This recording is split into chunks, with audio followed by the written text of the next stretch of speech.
యేసుక్రీస్తు పరిశుద్ధ నామానికి మహిమ కలుగునుగాక. 40 శిలువ సాక్షులు మన పాఠ్యభాగంలో మరొక పాఠ్యభాగాన్ని అధ్యయనం చేద్దాం. చీకటిలో వెలుగును పంచిన సాక్షి, హతసాక్షి అయినటువంటి పాస్టర్ చాము పూర్తి. పాస్టర్ చాము పూర్తి గారి జీవితం అచంచలమైన అంకితభావం, త్యాగపూరిత సేవ మరియు క్రీస్తు పట్ల స్థిరమైన విశ్వాసానికి శక్తివంతమైన సాక్ష్యంగా నిలుస్తుంది. మన ఆధ్యాత్మిక మరియు ఆచరణాత్మకమైనటువంటి ఉద్ధరణకు అతని నిస్వార్థ భక్తి ప్రపంచవ్యాప్తంగా ఉన్న విశ్వాసులకు ప్రేరణగా పనిచేస్తుంది. శాండిగావ్ గ్రామంలో పనిచేస్తున్న పాస్టర్ చాము విశ్వాసానికి అరుదైన సమ్మేళనాన్ని ప్రదర్శించారు. అతను తన సంఘాన్ని ఆధ్యాత్మికంగా నడిపించడమే కాకుండా గ్రామస్తుల భౌతిక అవసరాలను తీర్చడానికి తన సంరక్షణను కూడా విస్తరించాడు. అనారోగ్యంతో ఉన్నవారిని ఆసుపత్రికి తరలించడానికి తన ద్విచక్ర వాహనాన్ని సవరించే అతని సంకల్పం తన పొరుగువారి పట్ల అతని ప్రగాఢమైన కరుణ మరియు ఆచరణాత్మక ప్రేమకు ఉదాహరణగా గమనించగలం.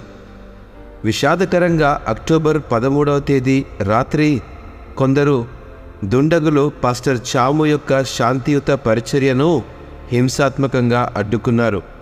అతని జీవితాన్ని హతమార్చారు.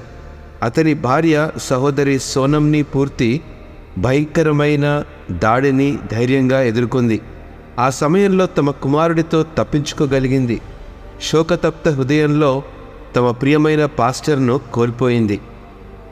1 పేతురు 3వ అధ్యాయము 14వ వచనం ప్రకారము, మీరొకవేళ నీతి నిమిత్తము శ్రమపడినను మీరు ధన్యులే.